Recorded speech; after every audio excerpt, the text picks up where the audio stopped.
छात्रों, कल हमने एक कहानी देखी थी, लेकिन आज हम स्वाध्याय के कुछ प्रश्न जो रह गए थे, पर्वत तारा, उसमें से हम उसको सॉल्व करेंगे। तो ये देखिए, ये सवाल हैं। इसमें मेरे ख्याल से प्रश्न दो, एक स्वाध्याय का प्रश्न एक किया था, तो दूसरा देखेंगे अपन। तो दूसरा है, नीचे नी पंक्तियों समझाओ, नीचे की पंक्तियाँ समझाइए।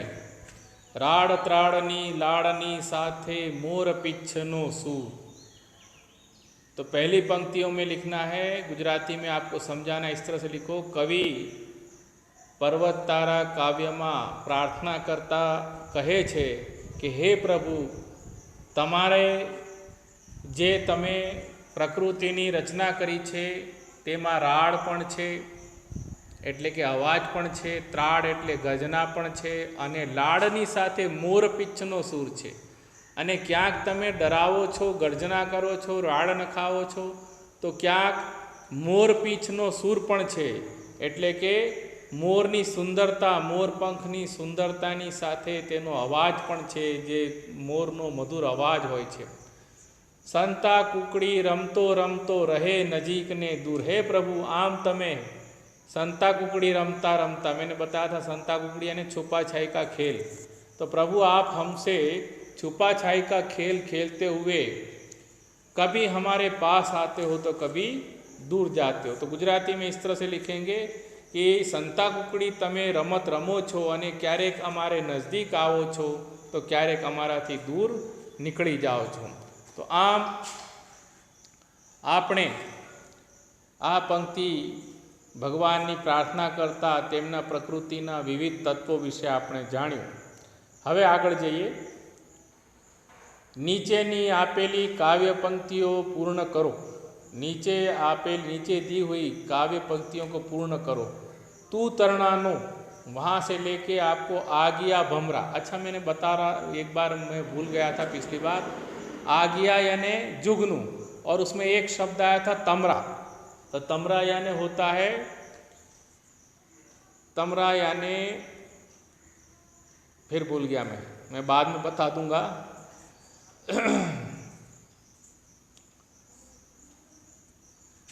अब आते हैं प्रश्न 4 पे। नीचेना शब्दों समानार्थी, हाँ आया, याद आया। तमरा यानी झिंगूर। आप हिंदी में उसको झिंगूर बोलते हैं, तो तमरा यानी झिंगूर लिख लो। जो रात में रहते हैं ना, वो छोटे कीड़े जो आवाज़ करते रहते हैं, तो लिखिए तमरा यानी झिंगूर, आ गया यानी जुगनू। समझ में आया? आगे बढ़ते हैं। प्रश्न 4, नीचे शब्दों ना समानार्थी आपो। नीचे कुछ शब्द दिए हैं, आपको उसके समानार्थी लिखने हैं। पहला है आँख, तो उसका लिखे समानार्थी नयन, नेत्र। दूसरा है ईश्वर, प्रभु, भगवान। ईश्वर का लिखो प्रभु, भगवान। तीसरा है दरियो, तो लिखो समुद्र और जलधि, समुद्र या जलधि। फिर चौथा है वृक्ष, वृक्ष यानी झाड़, तरु, झाड़ या तरु। पांचवा है नाद, तो लिखो राड़, आवाज, राड़, आवाज। छठा लिखो फूल, तो लिखो उसका रहेगा समानार्थी कुसुम अने सुमन, कुसुम अने सुमन लखी लो। प्रश्न 5, नीचेना शब्दों विरुद्धार्थी शब्दों आपो। नीचे दिए हुए शब्दों के विरुद्धार्थी शब्द दीजिए।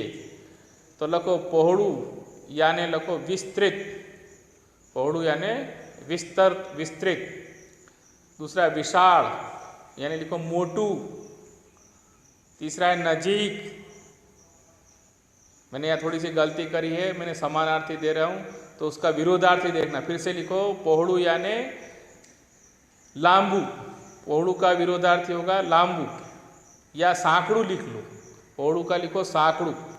दूसरा है विशाल, तो लिखो नानू, मैंने मोटू बताया था, वो उसका समानार्थी हो जाता है विशाल यानी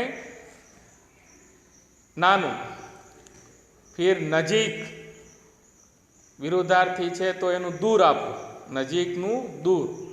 અને ચોથું છે અંધારું, તો લખો અજવાળું। અંધારુંનું અજવાળું. હવે છઠ્ઠા સવાલ ઉપર આવીએ. છઠ્ઠા સવાલમાં છે ઉદાહરણ પ્રમાણે કાવ્યના પ્રાસની શબ્દ જોડી બનાવો.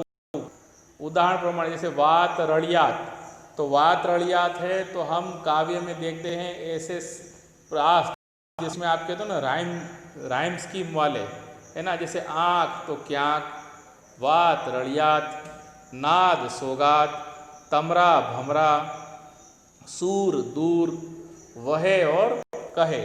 तो इस तरह से आप देखिए इसमें आपको जोड़ी इस तरह से प्रास मिलाना है. प्रास मिलाना यानी उसका अंतिम शब्द है समान उच्चारण वाला चाहिए. तो ये रहा. अब आगे बढ़ते हैं. तो उसमें है सातवां स अने श. मैंने पिछली बार बताया था स का उच्चारण और श का उच्चारण. तो इनसे बनने वाले चार चार शब्दों लखी एनो अर्थभेद दर्शाओ. इनसे बनने वाले चार चार शब्द लिखना, उनका अर्थभेद बताना है. जैसे साप तो सर्प और शाप यानी बद्दुआ, है ना. उसी तरह से है सत, तो सत यानी सत्य, और शत यानी 100, है ना. उसी तरह से है रग यानी होता है नस, और रंग यानी कलर, रंग, ऐसा. तो और उसी तरह से आप साप और शाप के हिसाब से स और श वाले चार शब्द आप ढूंढ लीजिएगा. आठवां सवाल है ओ ईश्वर भजिए तने मोटू छे तुझ नाम. आ पंक्ति ने आधारे बीजी 3 पंक्तियों बनाओ. यहाँ भी एक प्रार्थना की एक लाइन आपको बनाने के लिए दे दी है.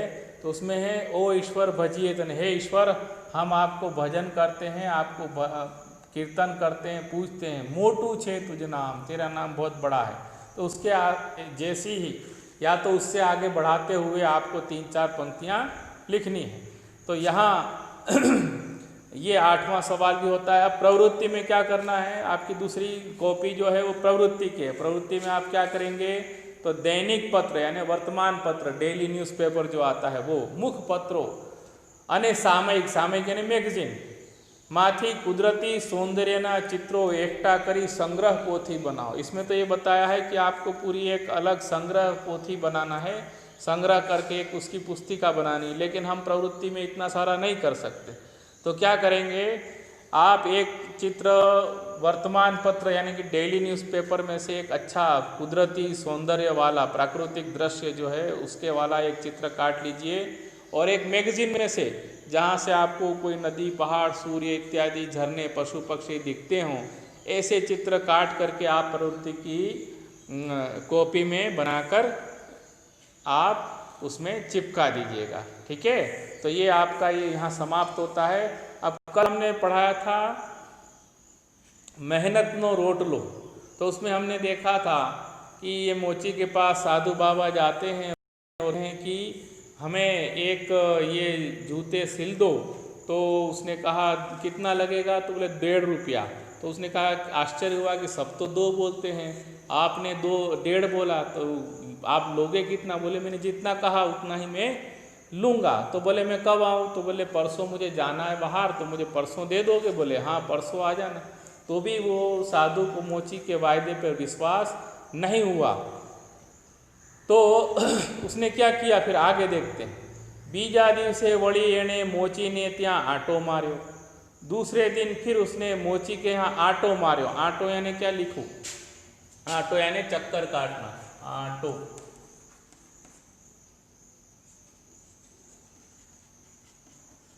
उसने चक्कर लगाया, उसकी विजिट करी.